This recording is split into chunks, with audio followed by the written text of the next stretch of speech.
अरविंद केजरीवाल ने दिल्ली हाईकोर्ट के chief justice को चिट्ठी लिखकर मांग की है कि माय लॉर्ड, इस जज के पास नहीं, किसी और जज के पास मेरे मामले को भेज दीजिए, क्योंकि जो जज इस मामले की सुनवाई कर रही हैं वहां निष्पक्ष सुनवाई हो, इसमें मुझे डाउट है।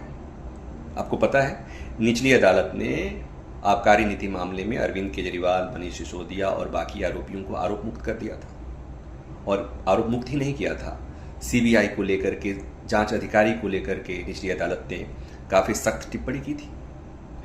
जांच अधिकारी के खिलाफ विभागीय इंक्वायरी के आदेश दे दिए थे। उसके बाद सीबीआई हाईकोर्ट आई, अपील दायर की गई है।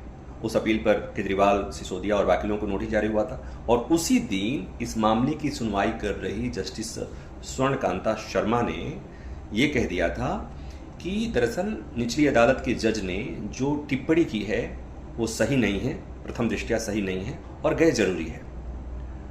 तो मतलब ये कि उस टिप्पणी पर वो रोक लगाने के पक्ष में है। तो केजरीवाल ने जो चिट्ठी लिखी है chief justice Delhi high court को, उसमें उन्होंने कहा है कि माय लॉर्ड, न्याय के लिए जरूरी है कि इसे दूसरे जज के पास ट्रांसफर कर दिया जाए, क्योंकि इसके पहले भी इस मामले के कई आरोपियों के कई मामले इसी जज के सामने आया और इस जज के सामने आया और उन्होंने किसी को राहत नहीं दी, जबकि हाई कोर्ट में वही आरोपी गए तो उन्हें राहत मिल गई।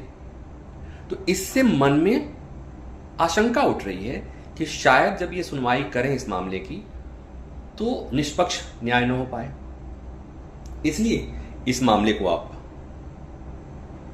दूसरे जज के पास ट्रांसफर कर दीजिए। अब ये चूंकि एक दिन सुनवाई हो चुकी है और इसके पहले जितने मामले आए हैं आबकारी नीति से, सब मामले में इन्होंने सुनवाई किया है।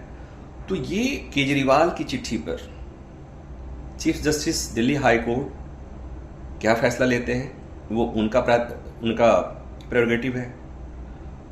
वो सोचेंगे कि ऐसा जरूरी है तो कर सकते हैं, लेकिन ऐसा होता बहुत कम है कि कोई आरोपी कहे कि मुझे फला जज से न्याय की उम्मीद नहीं है इसलिए इसे ट्रांसफर कर दिया जाए, इससे गलत संदेश जाता है। तो इसकी संभावना बहुत कम है, लेकिन फिर भी केजरीवाल ने ऐसी मांग की है और अगर मांग नहीं मानी जाएगी तो फिर बात वही होगी कि दरअसल हम तो पहले ही कह रहे थे कि हमें यहाँ से न्याय की संभावना नहीं है।